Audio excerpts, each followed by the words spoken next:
देखिए, आइए फटाफट से हम इस पर, हमारे सहयोगी दीपेश बरगले भी हमारे साथ जुड़ रहे हैं, उनसे हम समझने की कोशिश करते हैं कि अब हम इस पर क्या देखें। लेकिन जहां सरकार इस पर बता रही थी कि भाई आप इसको समर्थन करिए, करोड़ों लोगों की दुआएं मिलेगी, और किस तरह से जो वंचित रहे, जिनका कब्जा रहा, इन तमाम चीजों को भी बताते हुए नजर आए। लेकिन विपक्ष को अपना बस वो राग अलाप रहे थे। विपक्ष ने ये कहा कि टाइमिंग भी है, छीन लिया जाएगा, केंद्र सरकार अपने अंडर ले लेगी, फिर राज्य सरकारों का क्या रह जाएगा। अब आगे क्या देखें दीपेश?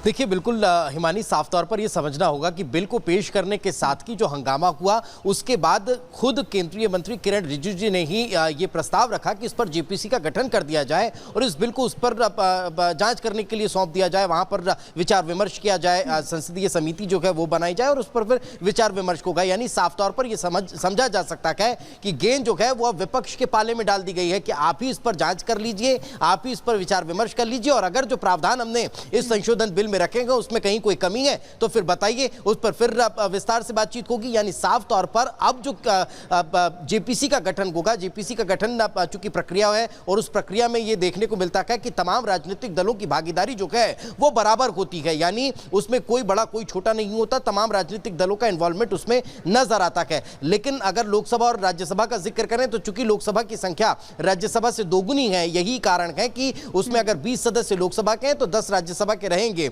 और उन 30 से 31 सदस्यों के साथ लोकसभा अध्यक्ष के जो देखरेख में ये जो जेपीसी का गठन होगा और उसके बाद फिर उसमें विचार विमर्श होगा। अब जब विचार विमर्श होगा तो उसमें तमाम पहलुओं पर बातचीत होगी, जिन प्रावधानों को इस बिल में रखा गया है, जिन संशोधन का जिक्र किया जा रहा है, जिस असीमित अधिकार का जिक्र किया जा रहा है, उस पर अंकुश लगाने की बात करेगी है, तो उन तमाम चीजों पर विचार विमर्श होगा और फिर लगभग चीजों पर विचार विमर्श होगा। और ये समझने की जरूरत है हमारे दर्शकों के लिए भी, हम बता दें कि तीसरा सबसे बड़ा बोर्ड है, अगर हम देखें तो एक रक्षा और एक रेलवे के बाद ये तीसरा सबसे बड़ा बोर्ड है। और जिन असीमित शक्तियों की बात यहां पर दीपेश मेरे सहयोगी भी कर रहे थे, दीपेश आप बने रहिए हमारे साथ, हम लौटेंगे आपके पास। लेकिन इस बीच हम ये भी बता रहे हैं कि वक्फ बोर्ड पर किस तरह की आर पार की स्थिति जो है वो देखने को मिली। बिल के विरोध में कौन कौन रहा, हम आपको सिलसिलेवार तरीके से दिखा रहे हैं। देखिए समाजवादी पार्टी, इससे पहले हमने आपको दिखाया कांग्रेस का वो झंडा आप यहां पर देख रहे थे, AIMIM असदुद्दीन ओवैसी ने यहां पर किस तरह से कहा कि दुश्मन हैं, आप दुश्मन मान बैठे हैं, PDP और साथ ही साथ RJD की अगर हम यहां पर बात करें TMC,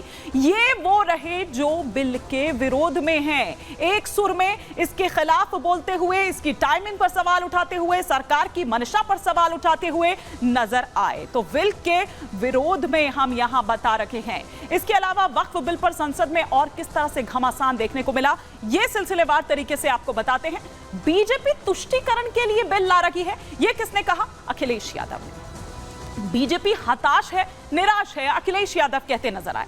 साजिश के तहत यह बिल लाया गया है, अखिलेश यादव। बल्कि बीच में तो आप ये देखिए कि अखिलेश यादव तो स्पीकर के अधिकारों को लेकर भी सवाल उठाने लगते हैं और उनके बीच और अमित शाह के बीच, गृह मंत्री के बीच तीखी बहस हो जाती है। खैर उस पर हम आएंगे, लेकिन मस्जिदों से छेड़छाड़ की कोशिश नहीं है ये, ललन सिंह ने कहा, जेडीयू सांसद। उधर सरकार को वक्फ बोर्ड पर कानून बनाने का हक है, ललन सिंह ने कहा। ऐसा ना हो बिल की वजह से मुसलमान सड़कों पर उतर जाए, ये कांग्रेस कह रही है।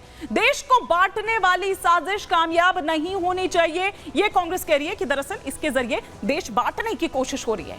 ये आस्था और धर्म की आजादी का मामला है, कांग्रेस कह रही है। हिंदू मुसलमान में फर्क किया जा रहा है, ये कौन कह रहे हैं? असदुद्दीन ओवैसी कह रहे हैं। वो कह रहे हैं कि हिंदू बोर्ड के लिए ऐसे प्रावधान क्यों नहीं है, ये धर्म की आजादी पर हमला है, ये बिल विभाजनकारी है, सुप्रिया सुले ने कहा। उन्होंने तो कहा कि विड्रॉ करना चाहिए, वापस ले लेना चाहिए सरकार को। ये बिना चर्चा के बिल को पेश कर दिया गया, ये सुप्रिया सुले ने कहा। और तभी उस वक्त स्पीकर जो हैं वो बोलते हैं और किरण रिजिजू भी बोलते हैं। वो बताते हैं कि ये सर्कुलेट कर दिया गया था, बता दिया गया था, तमाम जिन डिटेलिंग्स की बात आप कर रही हैं, और फिर उसके बाद वो पब्लिक डोमेन में आया। क्योंकि देखिए सुप्रिया सुले सवाल उठा रही थी, वो कह रही थी कि हमें कुछ पता नहीं है, लेकिन मीडिया को पहले से ही सब कुछ पता है।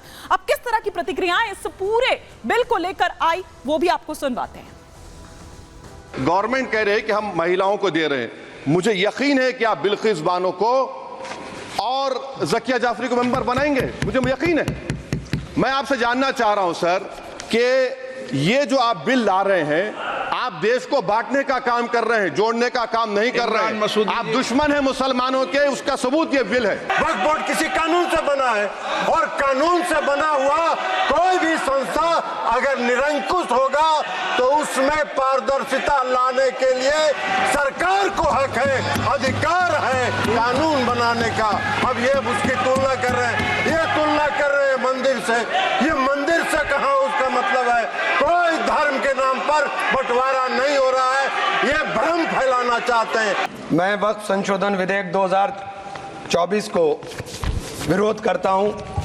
मान्यवर, हम लोग संविधान की कसम खा करके यहाँ आए और इस संविधान की धज्जियां इस विधेयक के अंदर उड़ाने का काम किया जा रहा है। आर्टिकल 15 के अंदर धर्म, नस्ल, जाति, लिंग, जन्म स्थान के आधार पर भेदभाव करने को, मान्यवर मैं आपकी हंसी को समझ रहा हूं, लेकिन ये बहुत गंभीर और महत्वपूर्ण विषय है। अभी हमारे माननीय सदस्य कह रहे थे कि मंदिर और मस्जिद के मसलों में फर्क नहीं कर पा रहे। मैं बताना चाहता हूं, वक्फ बोर्ड मस्जिदों का प्रबंधन करने का काम करता है और वक्फ बोर्ड के तहत ही मस्जिदें सारी की सारी आती हैं। और वक्फ बोर्ड की शक्तियों को आप खत्म कर करके डीएम राज ला करके आप वक्फ बोर्ड की प्रॉपर्टियों को खुर्द-बुर्द कराने की जो साजिश लोग कर रहे हैं, उन साजिशों को बल देने का काम कर रहे हैं। ये अध्यक्ष महोदय बहुत सोची समझी राजनीति के तहत हो रहा है। अध्यक्ष महोदय, सच्चाई ये है कि भाजपा अपने हताश, निराश, आप तो उस कानून चंद कट्टर समर्थकों के तुष्टीकरण के लिए ये बिल लाने का काम कर रही है। और मैंने अध्यक्ष महोदय सुना है इस लॉबी में कि कुछ अधिकार आपके भी छीने जा रहे हैं, उसके लिए हम लोगों को लड़ना पड़ेगा आपके लिए। अध्यक्ष महोदय, मैं इस बिल का विरोध करता हूं। कोई अध्यक्ष के अधिकार अखिलेश जी सिर्फ विपक्ष के नहीं है, पूरे सदन के हैं। इस तरह की गोलमोल बात आप नहीं कर सकते हो। आप नहीं हो अध्यक्ष के अधिकार के संरक्षक। मुस्लिम के साथ में यह अन्याय क्यों है? और सुन लीजिए सर, मैं आपकी तवज्जो के चाहता हूं, दुनिया का सबसे पहला वक़फ़ खाने काबा मक्के में है। क्या हम उसके ऊपर भी सवाल उठाएंगे कि वहां पर भी हमारा कोई हिंदू भाई हो? हम अपने वकार को, अपनी इज्जत को, अपने मुल्क की, अपने शान को, अपने संविधान को खुद अपने पैरों तले रौंद रहे हैं। और वक़फ़ एक मुसलमानों का मजहबी अमल है, एक मजहबी फरीजा है। इससे उनको महरूम कॉन्स्टिट्यूशन के जरिए से भी कोई ताकत नहीं कर सकती।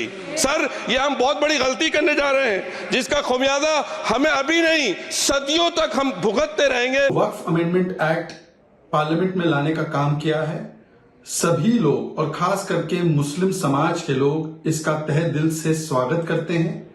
ये एक pro good governance, pro transparency, pro women, pro participation, pro inclusivity और प्रो पुअर मुस्लिम कदम है।